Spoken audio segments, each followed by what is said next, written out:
Hi everyone, Vegas Film Critic here, Jeffrey K. Howard, here to review the new thriller Green Room from director Jeremy Saulnier. I hope I'm saying his name right. Saulnier.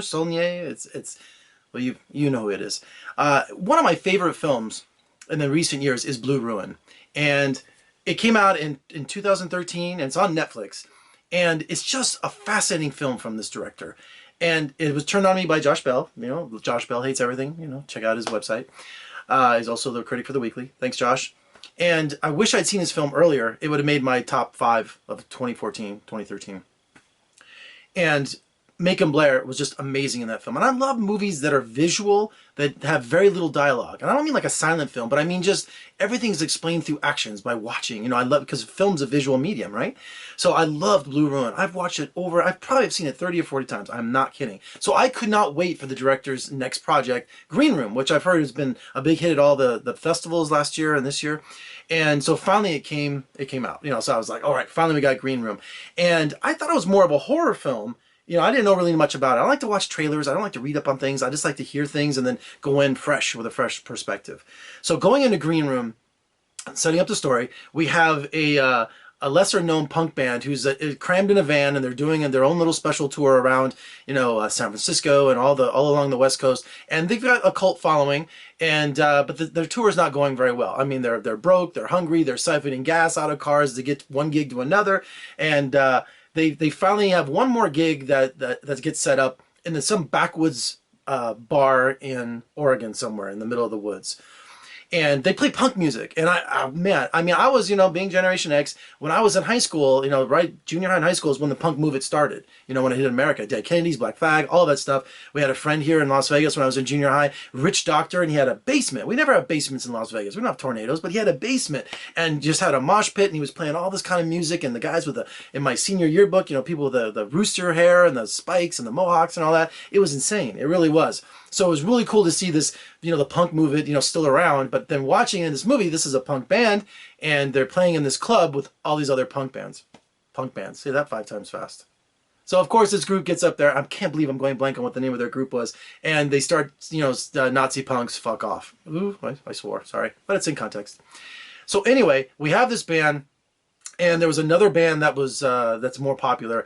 They're in the Green Room. And so these guys finish their set. And they go in the green room waiting to get paid or whatever they're waiting for.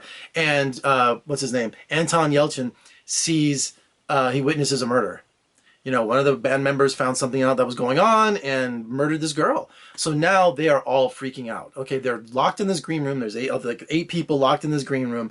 And Patrick Stewart shows up, who owns the club, owns the bar, owns the whole compound. We find out that he's a white supremacist. He's a neo-Nazi. And he's got the whole gang there. And he, you know, is a drug dealer, spews hate, you know, philosophy, all the stuff you could ever imagine. Just watch American History X. It's all that kind of stuff.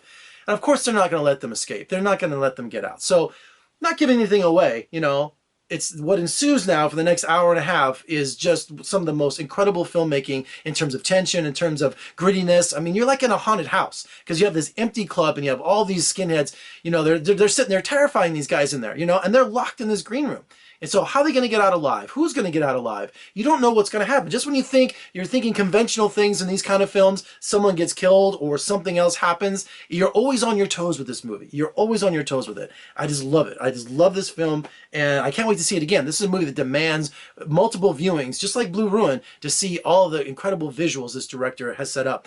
And of course, he does his own photography and does everything himself, but this was a bigger movie. So he had to bring in other director of photographies and other people because this is a much bigger film than Blue Ruin. And of course, his good luck charm is Macon Blair, who is a star of Blue Ruin. And he plays a great... his character is really interesting because you have all of these skinheads around. They're all willing to commit murder. They're all just willing to earn their stripes and move up this hierarchy they have that Patrick Stewart's created. But Macon Blair, his character is really bizarre. He's so timid. He's so quiet. He runs the club. He's like the manager. But you're just trying to figure out, what is he doing there? What's his backstory? Because he's sympathetic to them. There's all these different things that's going on in this way, but he can't show his true feelings because they'll kill him on the drop of a dime. So it's pretty cool. It really is. This is a really good movie, and I'm excited about it. I just got the poster from the studio. I called up and go, hey, can I have? Do you have any Green Room 1 sheets? And I should run and get it. Anyway, so they sent it to me, so I can't wait to get it and get it framed and put up. So Green Room, great thriller.